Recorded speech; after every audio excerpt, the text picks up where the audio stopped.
I'm Aria, a 38-year-old housewife. I live with my husband, Aaron, who is 2 years older, and our high school daughter, Jessica. We had been living in an apartment for a long time, but 5 years ago, we built a house and moved to the town we live in now. Having achieved my dream of owning a home, surrounded by a loving husband and a sweet daughter, I was spending my days full of happiness. However, I had one concern. It was about our neighborly relationships. A middle-aged woman named Stephanie, who lived next door, loved gossiping about others. Gossip lovers exist everywhere, but she was clearly excessive. Desperate to know about other families' affairs, thanks to her, my family got caught in a terrifying trouble. Stephanie, who appeared to be around 50, had been living in this town since childhood. She knew everything about who lived where, who married whom, and when children were born in the neighborhood. She loved to chat and immediately started talking to me when we had just moved in, asking where we came from. I was happy to have someone friendly when we didn't know anyone else, and she would give us small gifts and take care of us. So at first, I had a good impression of her. I thought it was nice to have a kind neighbor. But over time, I started finding her behavior annoying. Stephanie seemed to be obsessed with our family's affairs, prying into even private matters. Questions like whether my daughter had a boyfriend could be laughed off, but when she asked about our savings and my husband's salary, I was taken aback. When I said I don't like to answer about money, she pursed her lips and said, "Why so secretive between neighbors?"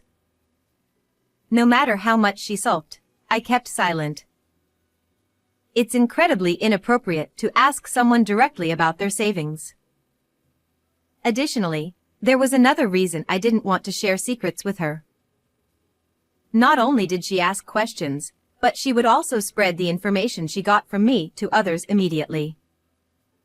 I was shocked multiple times when things I told only her spread throughout the neighborhood in no time. And yet, she never talked about herself. The only thing I knew was that her husband was so busy he was rarely home. The rest of her private life remained a mystery. It's unfair how she wants to know everything about others but reveals nothing about herself.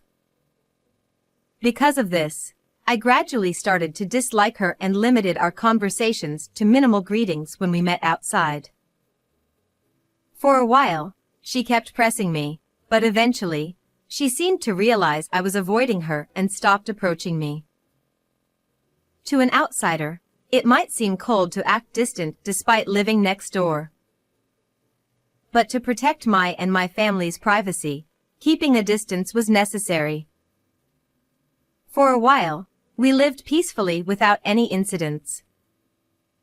One morning, when I went to take out the trash, I ran into Stephanie, who was just leaving her house. We locked eyes, and I felt a jolt, but I greeted her with a simple good morning and tried to pass by. However, she grabbed my arm, saying, "Aria, wait a minute." Oh no, caught again. I sighed internally. What could she want to ask during the busy morning? Unlike my gloomy self, she was grinning. Despite her smile, she said with a voice full of spite, "I heard your husband got promoted recently? I'm so envious." Her words sent chills down my spine. My husband's promotion was a recent event. We hadn't told Stephanie or anyone else in the neighborhood. The only ones who knew were his boss and our family. As I stood frozen, she continued to strike. "With that hefty raise, you don't even need to work part-time, do you?" She spat these words and left. Once again, I was stunned. Not only did Stephanie know about the promotion, but she also knew I was considering part-time work. Feeling uneasy, I reported this to my husband that night when he came home from work. I asked if he had mentioned the promotion to anyone, but he confirmed he hadn't. We were both baffled about how Stephanie found out.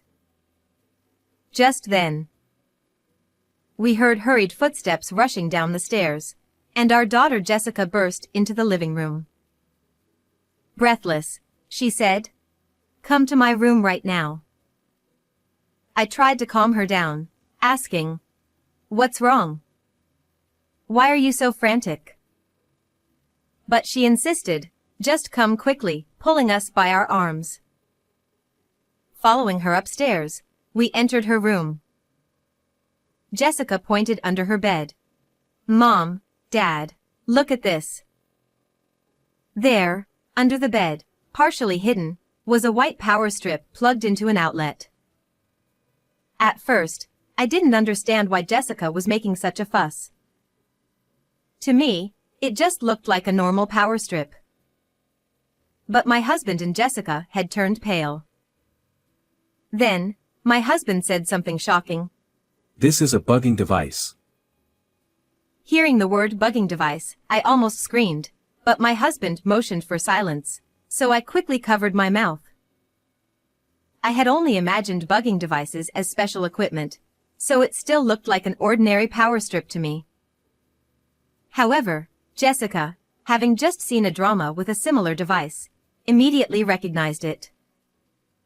We quickly searched online and found many bugging devices that looked just like the one in Jessica's room. Who, when, and how did someone set up such a thing? My husband and I both thought of the same person, but as we were thinking, the culprit was probably listening to our conversation through the device. We decided to leave Jessica's room and return to the living room. According to Jessica, there was no device when she cleaned her room and moved the bed 3 days ago. So, it must have been set up very recently. However, we hadn't let anyone other than family into the house for the past month, so it must have been done by someone breaking in from outside. I felt both fear and anger boiling up. No matter the reason, invading my daughter's room and planting a bugging device was unforgivable. My husband felt the same. So, we decided to set a trap to catch the culprit. Well, if you're ready for this. No mercy. That night, we had Jessica sleep in another room, and my husband and I got to work. In hindsight, we should have hired a professional, and I regret our recklessness now. But at that moment, we were too enraged to wait. To lure the culprit, we set up a trick to make them think the bugging device was malfunctioning. We placed crumpled newspaper next to the device and directed a strong fan at it to create constant rustling noise. After setting the trap, my husband hid in Jessica's bed, and I waited in the adjacent room. We waited for the culprit to arrive. In the end, our plan succeeded. The culprit fell for the trap and came to check the device. According to my husband, it took less than an hour for noises to start outside the room. He jumped out of the bed and opened the curtains to see a man standing on the balcony. The man tried to flee, but my husband quickly tackled him on the balcony, immobilizing him. When my husband turned on the flashlight to see the man's face, he was shocked. The eavesdropper turned out to be Stephanie's son.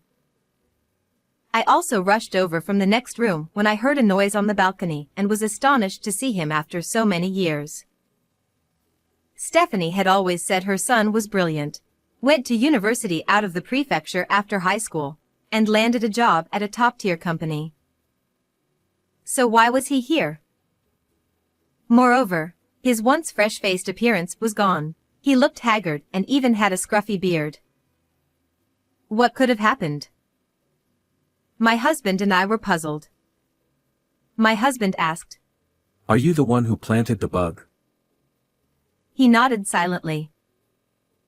Apparently resigned, Stephanie's son offered no resistance, hung his head quietly, and had tears in his eyes.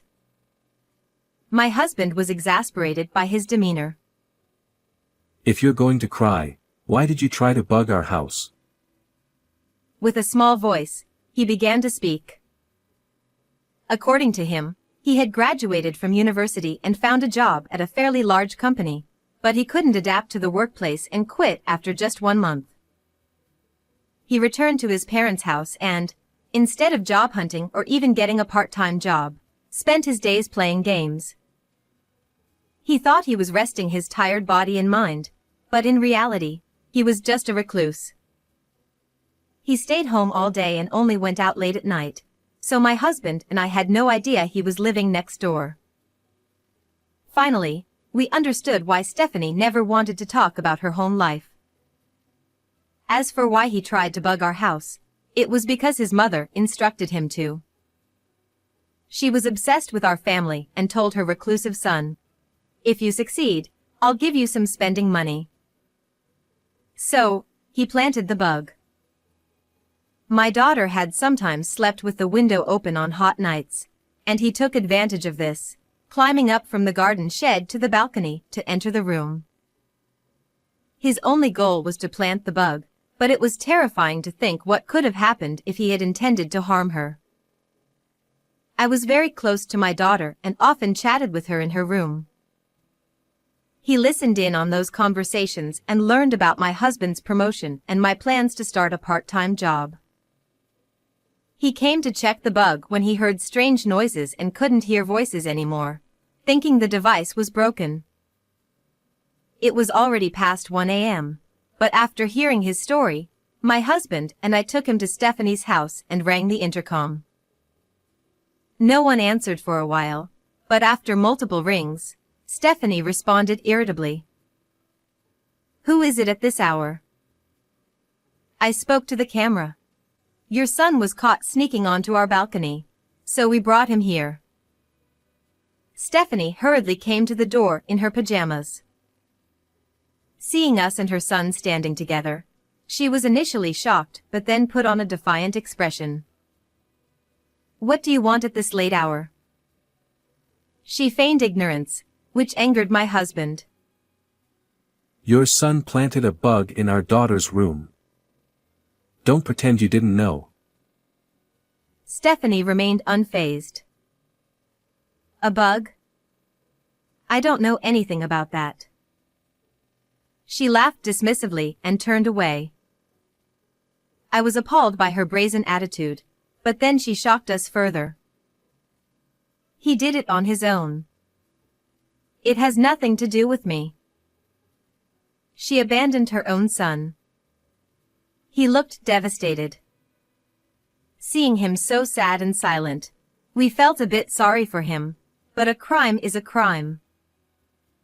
"We'll be filing a police report." "Go ahead, do whatever you want." She still acted like it was someone else's problem. Then I added, "We'll also report this to your husband." She turned pale. "Please, don't tell my husband." She clung to me, begging. It seemed her husband was very strict. According to her son, he was fed up with her gossiping and had moved out a few years ago, tired of her behavior. She had lied about him being busy with work. Their marriage was failing. Despite this, he still supported her and their son financially. If he found out about this, it would likely be the final straw. If they divorced, Stephanie, a stay-at-home mom, would be out on the streets. She begged us not to tell her husband, but my husband and I were not lenient. "We heard everything from your son. Paying your child to bug someone else's house is despicable. Both of you need to atone for your actions." We left her house. A few days later, Stephanie's husband visited us. After calling the contact number given by their son, he came to apologize. He apologized for his son's actions and even paid us compensation, insisting he would recover it from Stephanie. It was our first time meeting him, and he seemed very reasonable, unlike Stephanie. We felt a bit sad thinking that their son might have turned out better living with him. But crimes can't be undone. He was arrested for trespassing and fined. Despite being young, he had a criminal record, but it was his own doing, even if he was coerced by his mother. Shortly after, Stephanie and her husband divorced. The neighborhood quickly learned of the scandal, and unable to bear the shame, Stephanie left town. No one knows where she went, but her son remains a recluse, likely living a miserable life in hiding with his mother. As for us, we used this incident as a lesson to improve our home's security. We are determined to protect our daughter and ensure we never face such a crime again. Goodbye, everyone. How was this story? Please subscribe to the channel. See you in the next video.